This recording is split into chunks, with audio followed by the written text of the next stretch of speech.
Penalty বক্সটা যেন মার্টিনেজের একার রাজত্ব, তার চোখে চোখ রাখলেই আপনি ভস্ম হয়ে যাবেন। কিন্তু এসবের কিছুই সম্ভব হতো না যদি না 2020-এর জুনের এক সন্ধ্যায় আর্সেনালের গোলকিপার, সে সময় গোলকিপার বার্ন লেনো ইনজুর্ড না হতেন।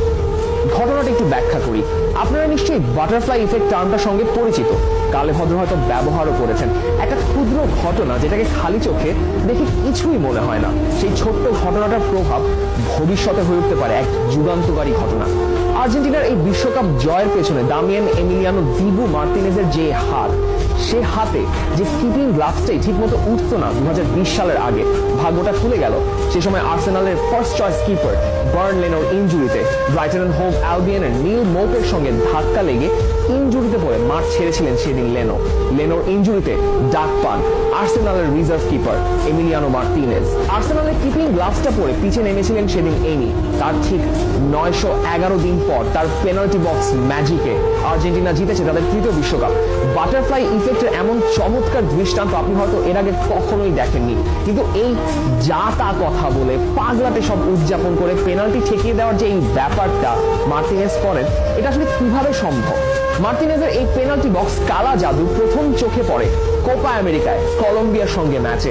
পেনাল্টি শুট আউটে তিনি ঠেকিয়ে দিয়েছিলেন ইয়েরি মিনা, দাভিনসন সানচেজ আর এডউইন কার্ডোনার শট। ইয়েরি মিনা যখন পেনাল্টি নিতে এলেন, নিজের লাইন থেকে মার্টিনেজ বেরিয়ে এসে ক্রমাগত তাকে তাকাতে শুরু করলেন। আপনার যদি মনে থাকে তবে আপনারা খেয়াল করতে পারবেন যে মার্টিনেজ ক্যামেরার দিকে তাকিয়ে বা মিনার দিকে তাকিয়ে বারবার বলছিলেন এই কথাগুলো, আমি সরি কিন্তু আমি তোমার শট ঠেকিয়ে দেবো, আমি জানি তুমি কোথায় শট নিতে যাচ্ছ, হেসে লাভ নেই ইয়েরি মিনা, আমি জানি তুমি নার্ভাস, আমি তোমাকে খেয়ে ফেলবো। মিনা এসব শুনে মুচকি হেসে পেনাল্টিটা নিয়েছিলেন। ঠিক এর 1 সেকেন্ড পর কলম্বিয়ার দর্শকদের স্ট্যান্ডের দিকে মার্টিনেজের এক উন্মত্ত উদযাপন আমরা দেখেছি। তার কথাই সত্যি হয়েছিল, মিনা সেই পেনাল্টিটা মিস করেছিলেন। এবার একটু ইংলিশ প্রিমিয়ার লিগে ফিরে আসি। ম্যানচেস্টার ইউনাইটেড ভার্সেস অ্যাস্টন ভিলার ম্যাচ। যারা প্রিমিয়ার লিগ নিয়মিত দেখেন তারা হয়তো মনে রেখেছেন 2021 সালের সেই ম্যাচটি। অ্যাস্টন ভিলার এর আগে চমৎকার এক মৌসুম কাটিয়ে এসেছেন আর্সেনাল থেকে 20 মিলিয়ন ইউরোতে চলে আসে এমি মার্টিনেজ। ম্যাচের শুরুতেই একটা পেনাল্টি কনসিড করে বসলো অ্যাস্টন ভিলা। পেনাল্টি বক্সে ব্রুনো ফার্নান্ডেজ, ক্রিস্টিয়ানো রোনালদো, কে পেনাল্টি নেবেন? ঠিক হলো সেই পেনাল্টিটা ব্রুনোই নেবেন। রোনালদো কিন্তু তিনি সরাসরি আঙ্গুল দেখিয়ে বললেন, তুমিই নাও পেনাল্টিটা, নাকি ভয় পাচ্ছ? রোনালদো নয়, ব্রুনোই নিলেন পেনাল্টিটা।